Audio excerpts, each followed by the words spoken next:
안녕하십니까. MBS 초대석 임정빈입니다. 국내 친환경 농산물 시장 규모가 매년 높은 증가세를 보이는 세계적인 흐름과 달리 지난해에도 감소한 것으로 나타났습니다. 더욱 눈여겨봐야 할 부분은 국내 친환경 농산물 시장이 정체되고 있는 사이에 외국산 유기식품 수입은 큰 폭으로 증가세를 보이면서 우리 밥상을 잠식해가고 있다는 것인데요. 그래서 오늘은 우리 친환경 농업이 주춤하고 있는 근본적인 이유를 살펴보고 다시 한번 도약할 수 있는 길이 무엇인지 친환경 농산물 자조금관리위원회 강용 위원장 모시고 함께 이야기 나눠보도록 하겠습니다.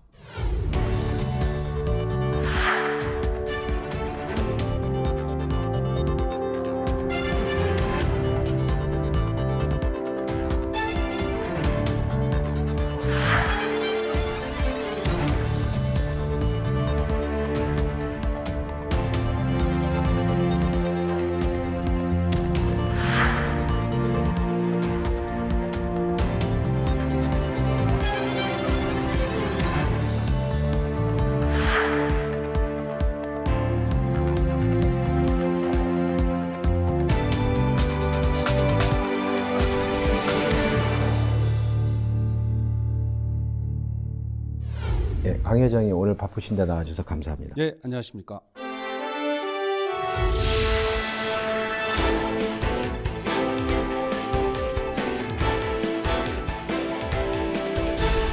예, 강 위원장님 이력을 보면 항상 첫 번째가 학사농장 대표 농부이시더군요. 예. 그래서 농부임을 이런 강조하는 모습에서 하여튼 농부의 자부심이랄까 이런 것들이 느껴지는데요. 어떤 계기로 이렇게 농부가 되셨나요? 저는 뭐 시골에 농사를 짓는 집에서 태어났어요. 그리고 근데 어려서부터 농사일을 하다 보니까 너무 힘이 들었습니다. 그래서 내가 커서 농업을 좀 더 배워서 체계적으로 조금만 더 하다 보면 농업도 괜찮은 산업이 아니겠는가. 뭐 물론 이제 지금처럼 이렇게 정리된 단어로 표현하지는 못했지만 막연하게 그런 생각이 들어서 초등학교 4학년 때부터 제 꿈이 농부였습니다. 그러셨군요. 그러면 어린 시절 그 농부의 꿈을 이루신 건데요. 그런데 현실과 꿈은 좀 다르실 것 같은데 사실 이 농부를 하시면서 가장 어려웠던 점은 그럼 무엇이었나요? 이제 꿈은 농부로 제가 어려서부터 이렇게 확정을 지어놨는데 막상 이제 대학을 졸업하고 농대를 졸업하고 농업을 하려고 하는데 사실 무엇을 해야 될지를 모르겠더라고요. 뭐 지금처럼 이렇게 농업에 대해서 여러 가지 다양한 어떤 정보라든지 경험, 체험의 그런 장이 있는 것도 아니고 그래서 무엇을 어떻게 해야 될지를 좀 체계적으로 알 수 없었던 거. 그러니까 어떻게 보면 학문적 농업이라는 그런 울타리 속에서만 살다가 어떤 생활적 농업이라는 걸로 뛰어들려고 할 때 그 괴리감 이런 뭐 어떤 지식의 부족, 지식의 어떤 얻을 수 있는 창구의 부족 그때는 또 뭐 사실 하이텔 시대였기 때문에 그런 게 사실은 좀 굉장히 힘들었습니다. 그러셨군요. 이런 친환경 농업에 아주 최일선에 서서 열심히 일하고 계신데요. 이렇게 친환경 농업에 발을 들여놓게 된 계기는 무엇일까요? 뭐 이제 학교 졸업하고 사실 집에서 워낙 반대를 심하게 해서 농사를 처음 지을 때 고향에서 지을 수가 없었어요. 아버님이 네. 반대를 심하게 하셔서. 그래서 당연히 이제 객지에서 농사를 짓는데 뭐 돈도 없고 이렇게 아무것도 없는데 그때 사실 무슨 막 그 지구의 환경과 인간의 건강을 위해서 친환경 농업을 해야지 이런 생각은 사실은 하지 않았죠. 할 여유도 없었고. 그런데 이제 우연찮게 친구들하고 이렇게 농사를 짓기 시작하면서 사실은 뭐 친환경 농업을 해야겠다라기보다는 농약을 살 돈도 없었고 그 뭐 완전히 원시시대의 식으로 해야겠다는 의지만 있었지 아무것도 준비가 안 돼 있었기 때문에 그래서 이제 그렇게 하고 있는데 어느 날 갑자기 어떤 소비자들이 좀 이렇게 아픈 분이었어요. 그래서 소문을 듣고 저희들을 찾아오셨는데 그런 분들을 몇 사람을 만나면서 내가 하고 있는 농법이 정말 얼마나 소중하고 가치 있는 것인지 그렇게 깨달아서 그때부터 더 이제 누구보다도 유기농과 친환경의 어떤 신봉자라 그래야 될까요? 일찍 했으니까 개척자라고 할 수도 있지만 제 스스로 친환경 농업에 대해서 아주 믿을 수밖에 없는 그런 계기가 됐었습니다. 그래서 시작을 했습니다. 그러셨군요. 그리고 현재는 그래서 하여튼 그 어린 시절의 꿈과 또 이런 친환경 농업을 이제 하게 된 뭐 하여튼 농약이 없어서부터 시작해서 실제로 이게 그 신봉자가 친환경 농업에 되기까지, 그리고 현재는 하여튼 친환경 농산물 의무자조금관리위원회 위원장을 맡고 계시지 않습니까? 네. 제가 알기로는 2016년 7월이니까 2년여 좀 넘게 된 것 같은데요. 그러면 이 친환경 자조금의 출범 배경과 지금까지 역할에 대해서 한번 말씀해 주실 수 있을까요? 사실 1997년에 우리나라가 친환경 농업 육성법이 제정되기 전에는 친환경 농업이 어떻게 보면 법률이라는 테두리에서 지금에 와서 우리가 법률이라는 울타리를 만든 게 좋았느냐 좋지 않았느냐라고 일부 비판하시는 분도 계시지만, 저는 그게 없었으면 우리나라 친환경 농업은 거의 민간 수준에 아직도 그냥 조그만 그런 수준에서 머물러 있을 거라고 생각을 해요. 그런데 이제 그 전에는 사실은 각자의 방식대로 친환경 농업을 해왔지 않습니까? 우리 농부들이. 물론 그때 지금보다 더 훌륭하게 하신 분들도 계시지만, 그러나 어디엔가 소비자들에게 친환경 농업이라는 것을 굉장히 이렇게 적극적으로 알리기 위해서는 적당한 어떤 규정이 필요했고, 그것이 1997년에 친환경 농업 육성법을 통해서 이제 시작이 되었었고, 그래서 이제 시작이 됐었는데, 사실은 친환경 농업을 처음에 이렇게 정부에서 육성을 하면서 사람은 늘어나는데, 그것 때문에 발생하는 법의 어떤 허점, 또 어떤 문제점, 그리고 그것이 언론이나 이런 데서 과하게 이렇게 표현됨으로 해서 실제보다 훨씬 부풀려져서 친환경 농업이 피해를 보거나 또 소비자들에게 신뢰가 떨어지거나 그런 여러 가지의 어떤 일들의 중심이 저는 필요했었다고 생각을 해요. 그게 이제 많은 사람들의 그런 그 염원들이 모아져서 친환경 농산물 의무자조금관리위원회가 출범했는데, 처음에 출범할 때는 43,000명의 농부들, 친환경 농업인들의 참여와 그 다음에 농협에서도 117개 농협이 참여를 해가지고 이렇게 시작을 했었습니다. 그때 이제 확실하게 목표를 정한 게 뭐냐면, 친환경 자조금이 해야 될 역할에 대해서 제도적인 역할뿐만이 아니라 우리 스스로, 제가 농업인이니까 농업인으로서 필요한 것이 무엇인가를 정했는데, 그게 뭐냐면 시장을 좀 키우자. 어쨌든 친환경 농업인들의 자조금의 첫 번째 역할은 솔직히 친환경 농업인들이 돈을 벌게 해줄 수 있는 이거라고 저는 생각을 해요.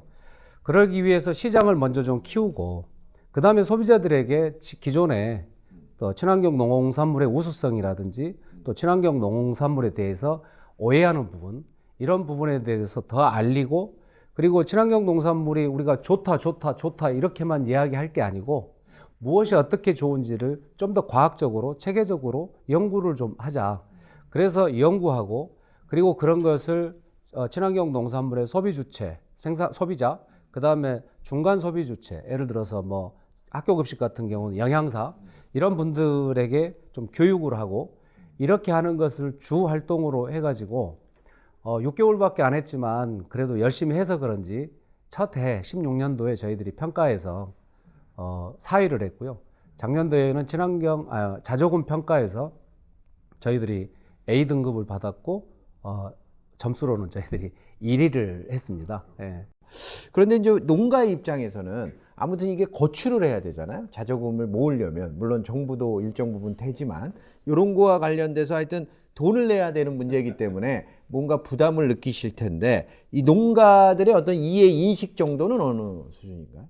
사실 뭐 43,000명의 농가들이 동의를 해서 시작을 했지만, 또 이제 저부터도 농업인으로서 사실 자조금관리위원회에서 무언가를 했는지보다는 사실은 돈을 내라고 하면 그게 거기에 대해서 거부감을 갖는 것이 사실은 저도 그렇습니다. 농부로 돌아가면.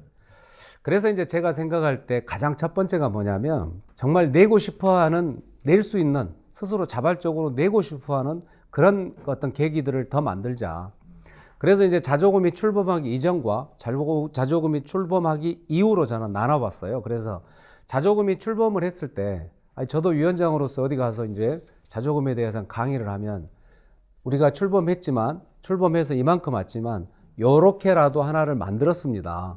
앞으로 여러분들께서 적극적으로 참여하시면 더 큰 걸 만들어 가겠습니다. 그러니까 아무런 성과도 없이 그냥 자조금 내면 우리가 앞으로 이런 것이 보장이 될 겁니다. 이렇게 하기는 좀 어렵죠. 그래서 이제 직불금을 정부와 협의해서 친환경 농업 직불금을 인상을 하고 또 6.22 같은 경우 3년이라는 한계가 있었는데 지속 직불금으로 해서 3년을 계속 직불금으로 이렇게 바꿔나가고 또 올해 같은 경우 뭐 친환경 공공 비축미 제도라든지 또 인증의 어떤 뭐 문제에서 일정한 과정, 그러니까 인증이 당장 뭐 문제가 생기면 앞뒤 없이 사실은 전에는 무조건 농민만 피해를 봤거든요. 무슨 문제 때문에 그랬는지는 두 번째고. 그래서 이제 그런 것들을 검증을 해서 농민의 피해를 최소화시키는. 그래서 이제 이런 것들을 만들어 가면서 자조금을 내주십시오. 또 이렇게 하다 보니까 그래 많이 이제 인식들이 좋아지셨어요.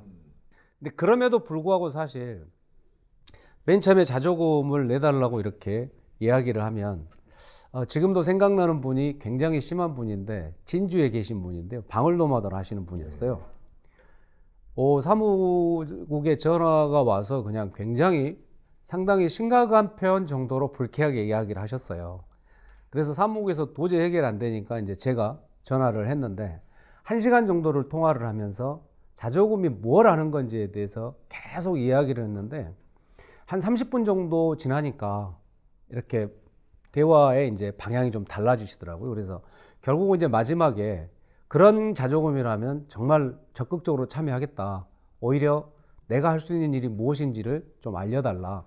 이런 분들도 계셨고요. 그 다음에 전남의 시군에서, 전남이 우리나라 친환경의 이제 52% 정도를 차지하고 있기 때문에 전남의 시군을 제가 이렇게 자조금 강의를 좀 다녔었는데 그때 한 2개 군에서 앞으로의 방향과 또 실제 지금 하고 있는 걸 이야기했는데 농민들이 기립박수를 치시더라고요. 그래서 돈 내겠다. 이제 시작할 때는 다 어려운데 또 그런 농민들의 박수에 힘입어서 그럴 때 또 많은 용기가 나니까 그렇게 점점 더 이해를 해가고 있고 또 농가들이 스스로 참여할 수 있도록 더 이해할 수 있도록 저희 자조금관리위원회가 더 노력을 하겠습니다. 그러면은 어떤 식으로 어떤 방식으로 모으고 또 연평균 한 얼마씩 이게 자조금이 모여서 아까 말씀하신 뭐 친환경 농업 연구든 친환경 농산물에 대한 홍보든 소비 촉진 운동이든 이런 것들을 하시나요? 자조금은 일단 농과 밭, 그 다음에 유기재배, 무농약 재배 이 4가지의 경우로 나눠 가지고요. 제곱미터당 3원, 4원, 4원, 5원 이렇게 거출을 합니다. 예를 들어서 무농약 쌀을 기준으로 해서 1헥타를 하면 약 한 29,700원 정도고요. 최고 이제 면적의 기준도 있는데 뭐 면적이 많다고 그래서 전체 면적을 다 적용해서 무슨 몇백만 원 이렇게 내면 부담되니까 면적을 적용을 해서 최고 많이 내신 분들이 약 한 30만 원 이렇게 해서 적용을 하고 거출을 그렇게 하고 있습니다. 그 다음에 이제 전체 거출을 하면 약 한 정부 보조까지 합해가지고 50대 5대 50 하면은 약 한 50억 정도가 되는데 아직은 뭐 그 정도까지는 거출률이 되지는 않고요. 그래도 처음보다는 거출률은 점점 좋아지고 있는데 내년도에는 목표는 31억인데요. 실제 제 마음속에 제 목표는 한 37억 정도가 제 목표입니다. 예, 하여튼 친환경 농산물 자조금위원회가 아주 중요한 역할도 하시고 또 이런 앞으로 더 활성화될 것 같습니다. 앞서 뭐 말씀도 하셨는데 우리나라에서 친환경 농업은 97년도에 친환경 농업 육성법 또 그 이후에 2001년에 도입된 친환경 농산물 인증제와 함께 성장했다고 볼 수가 있겠는데요. 그래서 그렇지만 이제 인증 마크, 요새 인증 마크가 하도 많아서요. 하여튼 친환경 농산물 인증 마크를 확인한 분에게는 뭐 친숙하겠지만 정확히 아는 분들이 또 그렇게 많지 않은 듯합니다. 그래서 이 친환경 농산물의 어떤 인증 제도 또 어떻게 친환경 농산물은 또 구분이 되는지 이런 거에 대해서 좀 알기 쉽게 설명해 주시죠. 친환경 농산물은 일단 과거에는 2016년 전에는 3가지로 구분했습니다. 첫 번째는 유기재배, 두 번째는 무농약 재배, 그리고 세 번째는 저농약 재배인데요. 2016년도에 전농약 재배가 폐지돼서 지금은 유기재배, 무농약 재배 두 가지만 친환경 농산물로 포함이 되어 있습니다. 유기재배는 3년 이상 농약이나 화학비료를 사용하지 않는 농법을 이야기하고요. 무농약 재배는 농약은 사용하지 않고 그리고 화학비료는 3분의 1, 무농약인 기준치의 경우에. 3분의 1로 이렇게 하고 있습니다. 예. 그러면 전체 농업인 중에 이 친환경 농업에 종사하는 비율은 어느 정도고 또 전체 우리 농경재 면적에서 차지하는 뭐 친환경 면적이라 그럴까요? 요 비율은 어떻게 되나요? 우리나라 전체 농지 면적이 162만 1000헥타르로 알고 있는데요. 그 중에서 친환경 면적은 약 8만 헥타, 4.9% 정도 됩니다. 면적이요. 그리고 이제 전체 농가 중에 약 한 5.7% 정도, 59,423명이 2017년 현재 친환경 농업에 종사를 하고 있습니다. 아, 그렇군요. 그런데 앞서 말씀을 언뜻 하셨는데 유기농업은 더 어렵고 또 무농약도 일반 관행보다 하여튼 농약은 아예 안 치고 일반 화학비료도 3분의 1 수준으로 하고 이런 것도 다 어려운 상황일 텐데요. 이런 어려움 속에서도 이 친환경 농업 또 친환경 농산물을 이렇게 고집스럽게 하는 분들이 꽤 있지 않습니까? 예. 그 이유는 또 왜 이게 우리에게 또 필요한지 요거에 대해서 좀 친환경 농업이 왜 필요한지는 사실은 숫자에 대한 분석보다는 저는 우리 인간에 대한 철학, 인간에 대한 본능을 좀 먼저 들고 싶어요. 누구한테든지 농약을 한 거 먹고 싶으세요? 안 한 거 먹고 싶으세요? 그러면 아마 99.99%는 전부 뭐 당연히 농약 안 한 거 먹고 싶은 거 아닌가.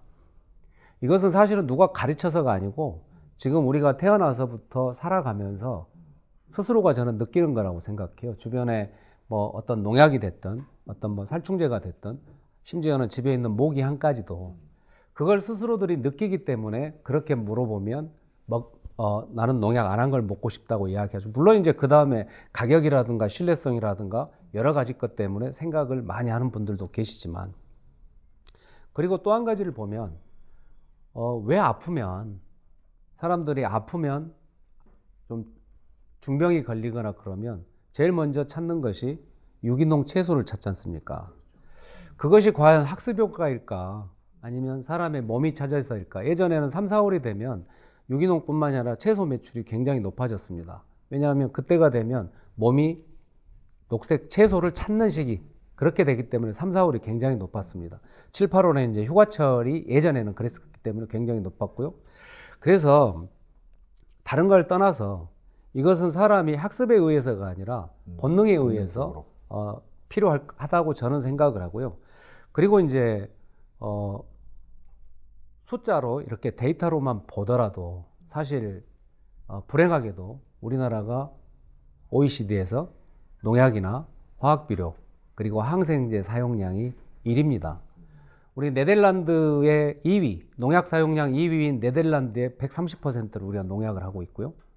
그 다음에 항생제 사용량은 미국이 3위인데 미국의 3배를 우리가 사용하고 있습니다. 아, 그렇습니까? 그래서 친환경 농업이라는 게 꼭 제로, 0, 모든 화학을 완전히 배제하고 그렇게 하지는 않더라도 우리가 이런 노력을 통해서 그걸 줄여야 되는 것을 스스로 느끼는 분들이 친환경 농업을 지금도 많이 하고 계시죠. 그렇군요.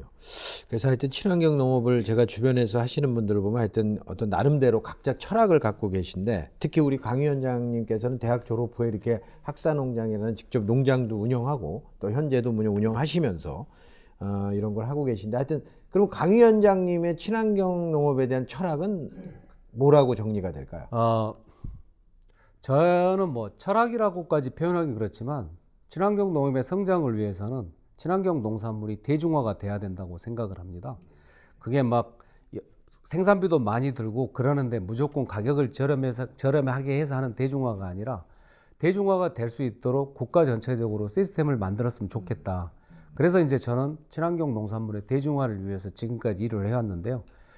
친환경 농산물이 뭐 이렇게 표현하긴 그렇지만 무슨 돈 있는 사람들만의 어떤 상품 이렇게 돼서는 저는 안 된다고 생각합니다. 일반 시민들 모두의 상품이 되고 모두의 먹을거리가 되기 때문에 저는 지금까지도 그랬고 앞으로도 그 방향을 향해서 갈 생각입니다. 아, 그렇군요.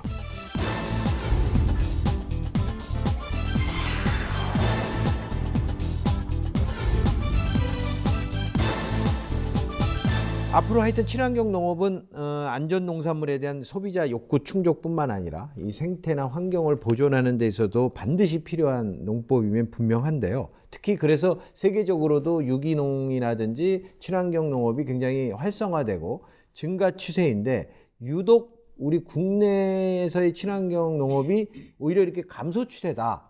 그 이유는 어디에 있고 또 어느 정도 감소 추세인가요? 2016년도에 우리나라 친환경 농산물의 시장 규모가 사실은 16년도보다 약 한 7.2% 정도 감소했습니다. 전체 친환경 농산물의 시장 규모가 1조 3,600억 정도 되는데요.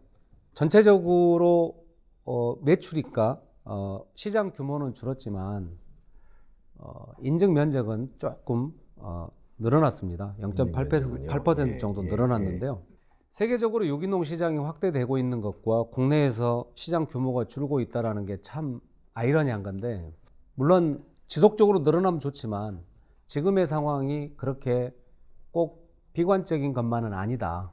사실은 세계적으로 늘어나고 있고 국내에서도 수입 유기농은 늘어나고 있다면 그런 것이 국가 전체적으로, 그러니까 우리 소비자들 전체적으로 봤을 때는 어쨌든 늘어나고 있는데, 최근에 이제 매년 이렇게 보면 이제 이상 기온이라는 게 더 이상 이상 기온이 아닐 정도로, 올해 같은 경우도 사상 최악의 폭염이었고, 그 다음에 작년도 마찬가지로 그랬었거든요. 그 다음에 4월 달에 또 폭설까지 내렸어요. 그러다 보니까 우리가 기온에 대한 대처를, 특히 일반 농법보다, 유기농법 같은 경우는 일반 농법보다 훨씬 기온이라든가 자연의 어떤 이상에 대해서 피해를 볼 수 있는 확률이 굉장히 높아지는데, 그렇기 때문에 생산량이 많이 감소돼서 그래서 줄어든 것도 있고요. 그리고 이제 더 깊이 들어가면 지금이 저는 과도기라고 생각하는데, 그동안의 친환경 농업은 사실은 굉장히 큰 공격을 당했습니다. 저는 그렇게 생각을 해요. 심지어는 농약도 과학이다. 그쪽에 계신 분들한테는 죄송한데요. 그러면서 이제 수없이 친환경 농산물의 안전성에 대해서 100%, 그러니까 안전성 100% 것을 자꾸 이렇게 돼서 거기에서 조금만 부족하면 계속 이제 언론이나 이런 데서 안 좋은 뉴스거리를 많이 만들어냈거든요. 그러다 보니까 소비자들은 마치 우리나라 친환경 농업이 문제가 있는 것처럼 인식을 했고, 그러다 보니까 소비율이 좀 떨어지고 했는데, 저는 이런 부분들이 앞으로는 이번 기회에 확실하게 어떤 규정을 명확하게 가져가고, 그리고 이상기온에 친환경이 대처할 수 있는 조금 더 발전적 기술 개발을 하고, 그리고 이제 어떤 소비자들이 원하는 상품의 종류를 늘려가면, 그러면은 저는 오히려 지금부터 더 성장할 수 있다고 생각합니다. 그래서 현재로 봤을 때는 약간 침체되고 약간 소비 감소가 된 것도 있지만, 그 원인으로 봤을 때는 충분히 발전적인 방향이 가능하다. 저는 그렇게 생각합니다. 아, 그러시군요.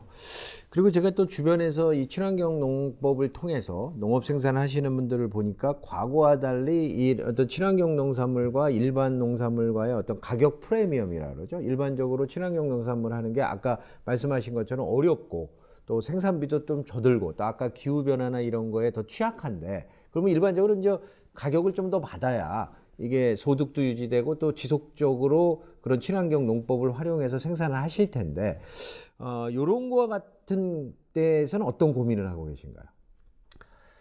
친환경 농산물이 가격을 사실 생산비 때문에도 그렇고 더 받아야 되죠. 그러나 소비자에게 무조건적으로 가격을 높게 해달라 이렇게 할 수는 없는데, 그것은 꾸준하게 첫 번째는 농가 스스로, 또 친환경 농업계 스스로가 기술 개발이라든지 이런 걸 통해서 생산비를 줄일 수 있는 걸 해야 되고, 그 다음에 이제 그것을 정부 차원에서 그것에 대한 공을 좀 넉넉히 인정을 해서 직불금이라든지 이런 것을 좀 더 현실적으로, 물론 정부 입장에서야 돈 쓸 데가 한두 군데도 아닌데, 그러나 친환경 농업의 가치를 조금 더 최소한 우리가 유럽 정도만이라도 인정을 해줬으면 좋겠어요. 예. 그래서 직불금이나 이런 걸 통해서 농가들의 실질 소득이 좀 더 향상될 수 있는 이런 제도들을 만들면 농민들 입장에서 충분히 만족하고 지속적으로 해 나갈 수 있을 거라고 생각합니다. 예. 근데 뭐 하여튼 더 큰 문제는 하여튼 이렇게 국내 친환경 농산물 시장은 좀 이렇게 정체되는 상태임에 반해 최근에 그 선진국들 특히 미국이나 유럽산이나 이런 외국산 유기식품 수입이 큰 폭으로 증가하고 있지 않습니까? 그래서 예를 들면 2016년도에 유기식품 그 수입 금액을 보니까 전년 대비 한 25% 정도 늘었더라고요. 그래서 우리 수입산 친환경 농식품들이 우리 식탁을 좀 이렇게 차지하는 비중도 굉장히 높아지고 있는데요. 현장에서 느끼는 체감도는 어떤 건가요? 많이 늘었습니다. 2017년도에 우리나라 전체 친환경 출하량을 보면요, 약 49만 6천 톤이고 수입은 물론 이제 수입은 농산물의 원료까지 이렇게 환산된 게 아니고 가공식품의 양으로 이렇게 환산한 건데요, 약 4만 6천 톤입니다. 근데 이제 중요한 것은 매년 수입 유기농의 수입량이 약 10% 정도 늘어나는 건데요. 이게 참 늘어나는 것이 우리 농업인들한테는 안타까운 일이고 힘든 일일 수도 있지만 저는 좀 수입하는 항목별로 정확히 분석을 하면 그걸 우리가 대체할 수 있고 대응할 수 있는 방향이 또 나온다고 생각합니다. 수입을 이제 품목별로 보면 거기 첫 번째가 바나나입니다. 바나나가 8,616톤인데요. 사실 뭐 국내에서도 요즘에 제주도에서부터 바나나 재배가 이렇게 시작되고 있는데 아직 뭐 수입 농산물의 가격과 경쟁할 만큼은 아니지만 어떻게 해서든지 바나나가 이렇게 많이 소비되면 어떻게 해서든지 국내에서 유기농으로 바나나를 재배할 수 있는 방법이 뭐가 있겠는가, 그리고 그 수익과의 차액 이런 부분들을 어떻게 하면 해결할 수 있는 부분이 있겠는가, 그렇게 해서 소비자의 기호가 늘어나서 나중에 수입 바나나를 대체할 수 있으면 사실은 그동안에 그 수입 바나나가 시장을 넓혀준 거에 대해서 오히려 우리가 감사해야 될지도 모른다. 이건 농담입니다. 그 다음에 이제 수입 2위가 갈색 설탕입니다. 유기농 설탕. 설탕이요? 네. 그러니까 사실은 설탕은 꼭 뭐 유기농이 늘어난다가 아니고 갈색 설탕이 유기농이 아니더라도 어쨌든 설탕은 우리가 직접 생산할 수 있는 게 아니기 때문에 그 다음에 이제 참 안타까운 게 이건데요. 세 번째가 밀입니다. 4,800톤인데요. 사실 우리나라가 1년에 밀을 수입하는 게 200만 톤 정도 되는데 그 중에 엊그제도 국내산 밀 재고량 때문에 그 청와대 앞에서 그 힘든 일들을 정말 그 울부짖으면서 도와주라고 하는 이런 슬픈 모습을 했던 그 밀의 양이 18,000톤입니다. 그 유기농 밀 아니 일반 국내산 밀이요. 예. 200만 톤을 수입하는데 18,000톤의 국내산 재고 때문에 사실은 국가에서 좀 진짜 완전히 자리 잡을 때까지는 더 육성을 했어야 되는데요. 사실 이제 유기농 밀하고 이미지가 가까운 게 사실은 국내산 밀이고 국내산 밀을 좀 어렵지만 조금 더 발전시킬 수 있으면 저는 4,800톤의 이런 밀도 물론 밀이라는 게 여러 가지 따져야 되지만 충분히 대체할 수 있고, 그리고 이제 그 다음이 네 번째가 과채 가공품입니다. 과채 가공품이 4,300톤 정도 되는데 이런 부분도 사실은 물론 뭐 유기농 뭐 건강기능식품이라든지 이런 것 때문에 수입된 것도 많지만 실제로 우리나라에서 원료를 공급할 수 없기 때문에 수입해오는 과채 가공품도 많거든요. 그래서 수입이 늘어나는 것만 가지고 우리가 힘들어하기보다는 그걸 정확하게 분석을 해서 어떻게 하면 우리가 국내에서 생산해서 대체할 수 있을지 이런 부분으로 좀 더 우리가 연구를 해나가면 뭐 안 늘어나면 좋겠지만 또 거기에서 우리가 해나갈 수 있는 길은 또 있지 않을까 이렇게 생각합니다. 예. 아무튼 현재는 우리나라의 친환경 농산물의 시장 규모도 정체고 또 감소 추세이고 또 유기식품 같은 이런 수입산들이 우리의 식탁을 점령하는 건 사실인 것 같습니다. 그렇지만 우리 위원장께서 말씀하시는 것처럼 그런 것들을 우리가 대체할 수 있는, 그래서 우리나라의 친환경 농업을 활성화해서 그걸 대체할 수 있는 것이 필요할 것 같은데요. 그래서 다음은 그럼 우리나라의 이 친환경 농업을 활성화시키기 위한 돌파구가 무엇이 있을지 요거에 대해서 한번 논의를 해보도록 하겠습니다.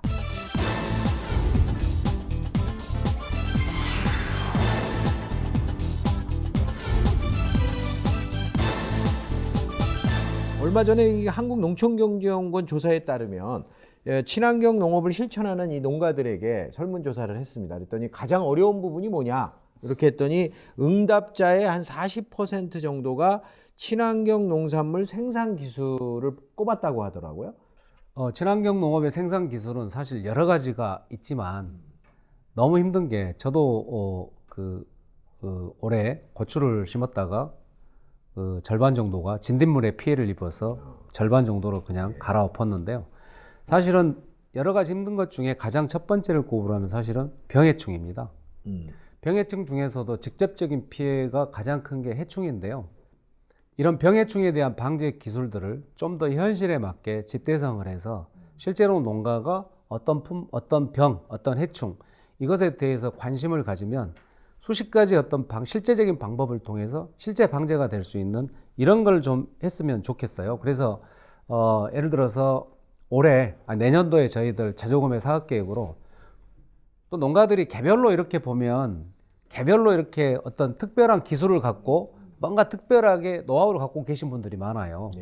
그래서 내년도에는 그 중에 한 가지, 예를 들어서 진딧물, 아마 여기 응답하신 분들 중에 또 설문조사를 해서 병과 해충을 꼽으라 그러면 그 중에서 해충을 꼽을 거고 그 해충 중에서 가장 힘든 게 뭐냐고 하면 아마 진딧물을 꼽으셨을 거예요. 그래서 진딧물에 대해서 전국에 이렇게 노하우를 갖고 계신 분, 그 다음에 과학적으로, 체계적으로 자재들에 대한 진딧물의 반응, 이런 부분들을 전체를 조사를 해서 그러면 실제로 각 품목마다 진딧물이 발생 예방을 어떻게 하고 방제는 어떻게 할 것인가를 실제 국내에서 사용되고 있는 것들을 전체를 모아서 저희들이 내년에는 한번 실행적 방법에 대한 세미나라고 하긴 그렇고요. 하여튼 그런 설명회를 한번 하려고 그래요. 그 다음에 또 이제 유기농 하면 풀과의 전쟁인데 사실은 멀칭이라는 거, 풀이 나지 않게 그 비닐로 이렇게 멀칭을 하는 거에 대해서 굉장히 거부감을 갖고 계신 친환경 농업인들도 많이 있어요. 그런데 사실 지금 딱히 잡초를 방제할 수 있는 기술들이 크게 많지가 않습니다. 그래서 이런 것도 좀 생물학적으로 정말 천연으로 하는 어떤 멀칭 기술, 요즘에는 스프레이 방식도 나오고 이렇게 했는데 이런 것들이 실제 농가에서 사용될 수 있는, 친환경적으로 사용될 수 있는 이런 것들이 개발이 되면 저는 굉장히 좋을 것 같아요. 그래서 그런 쪽으로 자조금의 사업들을 좀 집중을 해보려고 계획을 세우고 있습니다. 아, 그렇군요. 그래서 하여튼 친환경 농업을 하시는 농민들이 가장 어려운 게 그 생산 기술과 관련해서 현장에서 애로사항을 좀 손쉽게 해결해주는 이런 게 부족하다는 게 첫 번째로 뽑힌 거군요. 그 다음은 하여튼 앞서 우리 위원장께서도 말씀하셨지만 친환경 농업을 하시는 분들이 하여튼 정당한 보상을 받고 또 소득을 얻어야 되지 않겠습니까? 어떻게 하면 이런 친환경 농가들의 경제적 인센티브를 좀 보상해 줄 수 있는지 여기에 대해서 생각해 보신 게 있으면 좀 알려주시죠. 제가 자조금 관리위원장이 이렇게 이야기하면 우리 농민들께서 좀 서운해 하실지 모르겠는데요. 그렇지만 첫 번째로 우리가 친환경 농업의 가치는 우리 스스로 만들어야 된다고 생각하고, 그리고 그 가치를 어떻게 하면 더 높일 것인가는 사실은 우리 농업인들, 친환경 농업인들 스스로가 해야 된다고 생각합니다. 좀 전에 어떤 기술 개발이나 이런 걸 통해서 원가를 낮추거나 이런 것도 이야기를 했지만, 어떻게 하면 생산 단지를 물론 개별로 해서 우수하게 하시는 분들도 계시지만 좀 더 규모화라 그래서 자본주의적 그냥 기업적 규모화가 아니고, 우리가 1000평 농사 짓는 것과 10,000평 농사 짓는 것은 생산비에서 엄청나게 차이가 많이 나니까, 그래서 친환경 농업이 맞는 합리적 규모화라든지 그래서 협동조합적으로 이렇게 해나가는 이런 노력들은 저희들이 앞으로도 지속적으로 해가야 된다고 생각합니다. 사실은 그래야 생산비가 줄어들고 여러 가지가 절감이 되고, 그리고 그렇게 어느 정도의 규모화를 해야지만이 그것이 원료의 시장이건 상품의 시장이건 시장을 더 이렇게 확보를 하고 늘리는 효과가 있기 때문에요. 지금 쌀이 이제 주로 그렇게 단지화가 돼 있는데, 쌀뿐만이 아니라 다른 품목들도 그렇게 조금 더 이렇게 규모화를 해야 될 필요가 있고요. 그 다음에 이제 소비자의 입장에서도 인센티브라는 게 꼭 국가가 뭘 해줘야 된다가 아니고 생산자가 그렇게 잘 생산하고 그 다음에 소비자가 그것에 대해서 좀 더 가치 인정을 하면 근데 이제 지금까지 여러 가지 어떤 거짓 정보라든가 허위 정보라든가 과대 정보에 의해서 친환경 농업의 신뢰성이 친환경 농업인들이 잘못하고 있는 것보다 훨씬 더 많이 땅에 떨어졌어요. 그래서 소비자들께서 그런 거에 대해서 조금 더 가치 인정을 하고, 그 다음에 이제 가장 중요한 것이 돈을 얼마를 주느냐의 문제가 아니라 정부의 역할이라고 생각합니다. 그래서 농가들에 대한 인센티브는 여러 가지 형태로 줄 수 있지만, 정부가 해줘야 될 첫 번째는 뭐냐면, 정부가 친환경 농업에 대해서 강력하게 해 나가겠다는 의지를 보여주는 것이 첫 번째 인센티브입니다.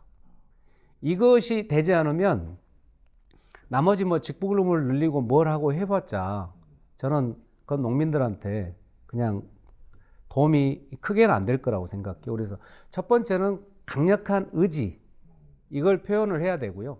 그 다음에 두 번째가 실제적으로 직불금이나 또 농자재의 개발, 좀 전에 이야기했다시피 농민들이 가장 많은 피해를 보고 있고 가장 많이 돈이 투입되는 것을 정부가 사전적으로 개발을 해서 투입되게 할 수 있는 것, 이런 것을 해서 생산비가 절감되게 하고, 그리고 거기에 따른 어떤 공익적 효과에 따른 어떤 가치를 충분히 인정을 해서 직불금을 향상을 시켜 나가면, 그러면은 제 생각에는 한 10여 년 뒤에는 오히려 친환경 농가들이 직불금을 우리 줄여도 충분히 생존이 가능하다, 이렇게 될 수 있는 세상도 될 거라고 생각을 합니다. 네, 그러니까 삼자 주체가 선순환이 될 수 있도록 하여튼 각자 노력을 해달라, 이런 얘기이신 것 같고요.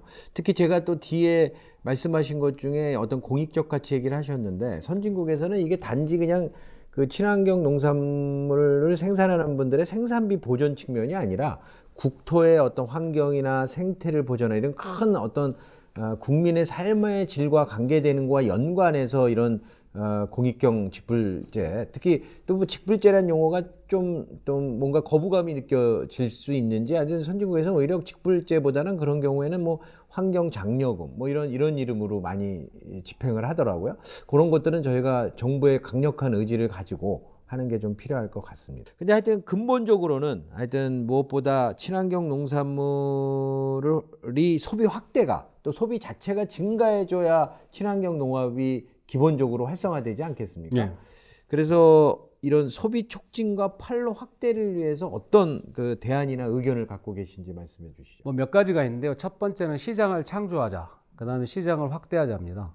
시장을 창조하자는 건 뭐냐면, 사실 유통업체에 어떤 뭐 A라는 농가가 납품하다가 B라는 농가가 가면 이것은 시장을 나누는 거잖아요. 그래서 그것은 뭐 자조금에서 할 일은 아니고요. 시장을 확대하는 거, 또 시장을 창조하는 거, 새롭게 없는 시장을 만들어 나가자. 예를 들어서 군대에 뭐 쌀을, 친환경 쌀을 통해서 군대급식이라든지, 또 쌀을 통해서 점진적으로 이렇게 친환경이 군대에서도 사용될 수 있게 하는 거. 그래서 이제 군대에서 친환경 급식도 아마 내년부터인가 이렇게 시작이 될 걸로 알고 있고요. 그 다음에 이제 학교급식도, 처음에 학교급식이라는 것이 학교급식 차액을 전라남도에서 처음 이렇게 지원해주기 시작하면서부터 전국에 이렇게 학교급식에 친환경 농산물이 납품이 되기 시작했거든요. 그래서 이제 시장이 상당히 많이 커졌었고, 잠시 어려웠던 그 시기에 학교급식이라는 그 큰 시장이 있었기 때문에 친환경이 다시 이 위치까지 올 수 있었는데, 그렇기 위해서 여러 가지 형태의 친환경 시장을 창조를 해야 되고요. 그 다음에 시장을 좀 확대하는 거. 친환경 농산물이 있고 친환경 유통업체도 있지만, 친환경을 별로 신경 쓰거나 유통을 하지 않는 또 그런 시장들이 있습니다. 예를 들어서 홈쇼핑 이런 것 같은 경우. 예를 들어서 저희들이 이제 시장을 확대하자 해가지고 홈쇼핑에서 잘 취급하지 않는 품목이 귤 같은 게 있어요.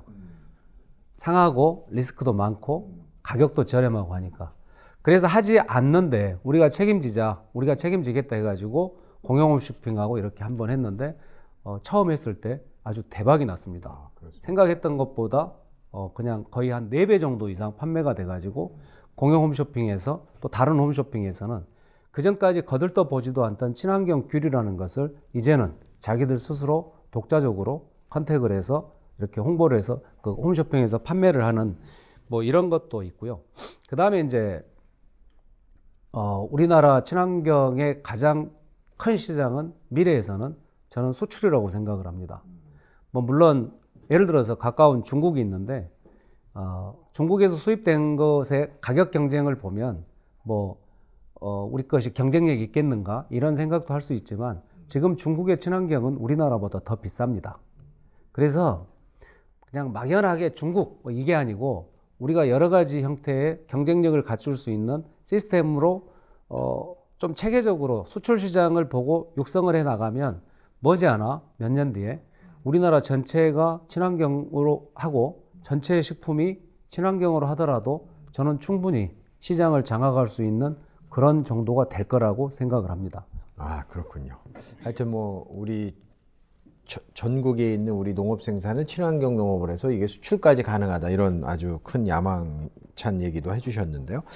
근데 이제 현실적으로는 하여튼 최근에 이 친환경 농업과 함께 해온 이 인증제도에 대한 재검토가 필요하지 않냐 이런 주장들이 많이 나오고 있는데요. 뭐 친환경 농산물 인증제뿐만 아니라 또 최근에 또 갭이라 GAP라 그러죠. 뭐 이런 인증제도가 다양하게 이렇게 있어가지고 하여튼 그 소비자들이 볼 때 정확히 구별도 잘 못하고 또 이것들이 실제로 그 제대로 아까 말씀하신 대로 뭐 물론 농가보다도 더 언론이나 이런 걸 통해서 과도하게 비판을 받는 측면이 있다고도 하지만 하여튼 친환경을 실천하는 농가들 입장에서 가장 바람직한 인증제도는 무엇이라고 생각을 하시나요? 친환경 농업을 하는 분들 중에서 그 인증에서 가장 힘들어하는 부분을 이야기하면 GAP를 이야기를 합니다. 왜냐하면 소비자들께서 GAP와 친환경을 너무 비슷하게 생각을 하시는 분들이 많아요. 심지어는 어떤 설문조사를 해보니까 GAP가 무농약보다 더 안전하다.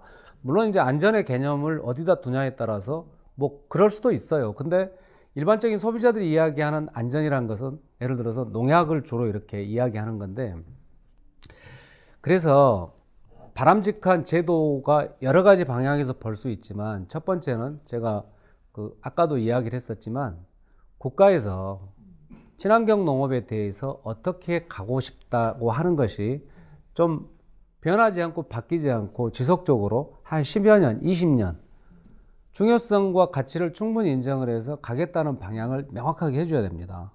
지금처럼 GAP와 이렇게 친환경 인증이 이렇게 왔다 갔다 혼란스러워져 버리면 소비자들도 혼란스럽지만 그걸 보는 생산자 입장에서 억울하죠. 그래서 내가 왜 이 친환경을 해야 돼? 이런 항의, 이런 의구심들이 굉장히 많이 들어옵니다. 그래서 이제 전임 장관님하고도 이거에 대해서 이야기를 해서 바꿔주기로 했는데 또 이제 장관이 바뀌셔서 어떻게 될지는 잘 모르겠습니다. 농가들이 이야기하는 가장 좋은 친환경 제도는 현실을 좀 인정하는 겁니다. 예를 들어서 우리가 과거부터 지금까지 수많은 밭에, 수많은 논밭에 농약과 화학비를 뿌려왔지 않습니까? 국가에서 권장을 해서. 근데 이제 그래, 현행 법으로 봤을 때 3년이니까 3년간 농약을 하지 않았다 그래서 토양 속에가 100% 제로 0.0000 ppm이 될 수는 없지 않습니까? 그런데 이제 그럼에도 불구하고 뜻을 가지고 3년 동안 열심히 해가지고 유기 인증을 받고, 그런데 어쩌다가 이렇게 토양이 교반이 되고 이렇게 하다 보면 또 여러 가지 형태에서 또 퇴비라든지 이 검출될 수 있는데, 그러면 그걸 무조건 농가한테 과연 책임을 지을 수 있는가? 그래서 거기에서 농약이 0.00001%만 나와도 이 사람은 나쁜 사람으로 자존심까지 뭉개지는, 그렇게 매도가 되는 이런 형태의 인증은 하면 안 된다. 지금까지 그렇게 처음에 의도하는 게 그것이 아니었을지 모르지만 결과적으로 결과 중심의 그런 인증이 됐고, 그것 때문에 수많은 농업인들이 힘들어했고, 또 거기서 나온 그 결과를 가지고 언론에서 발표를 해서 우리나라 친환경 농업이 어쩐다 이렇게 되니까 농민들이 더 힘든 거죠. 그래서 친환경 농업인들이 가장 이렇게 원하는 것은 과정 중심이죠. 그렇게 어떤 환경에서 좀 더 나아졌고, 물론 이제 아주 열악한 아주 나쁜 환경 속에서 중금속 덩어리 땅에서 생산한 것을 조금 더 나아졌다 그래서 하자라는 게 아니라 최소한의 기준은 정해야 되지만, 그리고 거기에 대해서 시간이 지날수록 조금은 나아지고 그렇게 해서 제로에 가까워지고 이렇게 하는 것이 농가들이 원하는 그것이 제대로 된 인증의 방향이 아닌가, 저는 그렇게 생각합니다. 아, 그렇군요. 그러니까 실천 농가들이 생각할 때는 이제 결과 중심보다는 과정 중심으로 인증제도를 해줬으면 좋겠다 이런 얘기시군요. 또 한 발 또 더 나아가서는 이런 인증제도에 매달릴 것만이 아니라 아예 친환경 농업 방향의 자체를 국내 농업의 어떤 지속 가능성, 지속 가능한 발전, 또 한 단계 국민의 삶의 질에 기여하는 어떤 공익적 차원의 환경이나 뭐 생태 보전과 관련 이런 쪽으로 또 한 단계 변화시켜야 된다는 목소리도 좀 힘을 얻고 있는 것 같은데, 요에 대해서 한번 말씀. 그 유기농업이라는 게 농약을 규제하고 화학비료를 규제하고 이런 게 아니고 사실은 자연과 생태를 우리가 받은 것을 그대로 물려주자는 거거든요. 간단하게 표현하면. 물론 그것을 조금 더 깨끗하게 발전시켜서 물려주자는 거죠. 원래의 유기농 친환경의 목적으로 돌아가자는 게 지금의 저는 운동이라고 생각을 하고, 그것은 이제 우리가 오랫동안 20년이 넘게 친환경을 육성을 해오면서 이제 재방향을 찾는 거라고 생각을 합니다. 그래서 뭐 예를 들어서 아이폼의 유기농 3.0, 과거의 인증 중심에서 이제 재방향, 환경과 생태, 그리고 그 환경과 생태를 찾으면 인간은 거기에서 당연히 정신적으로 육체적으로 건강을 찾을 수 있는 거기 때문에, 그래서 이제 그렇게 가는 것이 저는 제 방향이라고 생각을 하고요. 그리고 농식품부가 추진하고 있는 농업 환경 보존 프로그램도 이제 시범 사업이겠지만 그렇게 전체를 아우르는, 농업의 전체적인 모든 것을 아우르는 이런 것들을 친환경에도 더 확대시키고 적용을 해가지고 좀 더 발전시켰으면 좋겠다, 이렇게 생각을 합니다. 그래서 하여튼 선진국들에서는 이 농업의 어떤 다원적 기능 혹은 또 공익적 가치, 또 국민들의 삶에도 기여하는, 단지 먹거리의 안전성뿐만 아니라 생태와 환경을 보존하고 또 생물 다양성을 유지하고 이런 또 전통 문화를 보존하고 이런 차원에서도 이 친환경 농업에 대한 중요성이 굉장히 강조되고 있고, 또 그 위치도 되게 높게 자리매김을 하고 있는데요.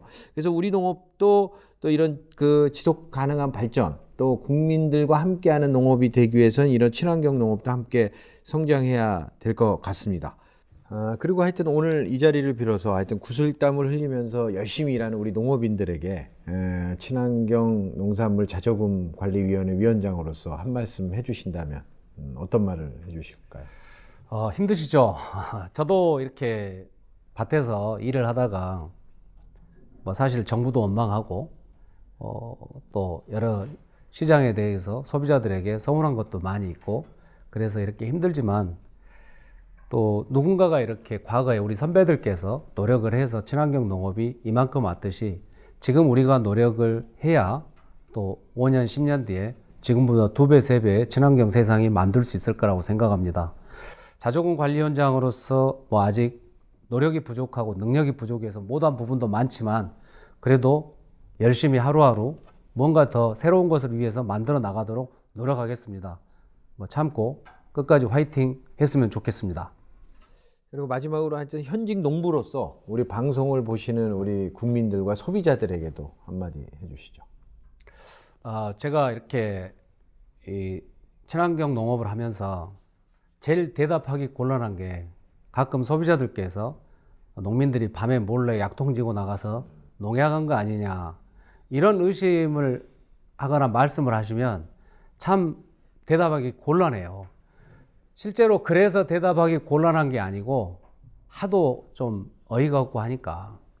그래서 소비자들께서 우리나라 대한민국의 많은 농민들 중에 그렇게 양심 불량한 사람이 없으니까, 과거에 솔직히 일부 욕심 때문에 제도의 허점을 이용해서 잘못을 한 분들도 있습니다. 그러나 친환경 농업계 자체적인 자정이라든가 제도를 통해서 지금까지 이제 그런 농민들이 없습니다. 그러니까 좀 더 믿고 좀 더 신뢰하고, 그럼에도 부족한 부분이 있으면 우리 농민들에게 언제든지 이야기해서 같이 고쳐나갈 수 있고, 그렇게 해서 함께 할 수 있는 그런 소비자들이 많이 오셨으면 하는 부탁을 드리겠습니다. 예, 오늘 하여튼 정부 또 우리 농가 그다음에 소비자들이 우리나라의 친환경 농업의 활성화를 위해서 각자의 역할에서 말씀을 해주셨고, 오늘 또 우리 친환경 농산물 자조금 위원회 위원장으로서 굉장히 앞으로 우리 친환경 농업이 발전해 갈 수 있는 방향이나 또 과제에 대해서도 잘 설명해 주신 것 같습니다. 하여튼 오늘 나와주셔서 감사합니다. 예, 감사합니다. 2019년 친환경 농업 직불금 예산이 올해에 비해 12.5% 대폭 삭감되어 크게 줄어들 위기에 처해 있습니다. 친환경 농업의 성장이 정체되면서 사용하지 못하고 불용되는 직불금 예산이 늘어나자 재정당국이 편성 단계부터 예산을 줄인 것입니다. 국회 심의 과정에서 관련 예산이 다소 늘어날 수는 있겠지만 정체 상체에 빠진 친환경 농업이 재도약할 수 있도록 친환경 농업의 성장 기반을 마련하는 것이 급선무라하겠습니다. 정책 당국의 장기적인 비전과 현실적인 대책 마련에 우리 농가들의 노력이 더해진다면 소비자들의 손길은 다시 이어질 것입니다. 함께해 주신 여러분 감사합니다.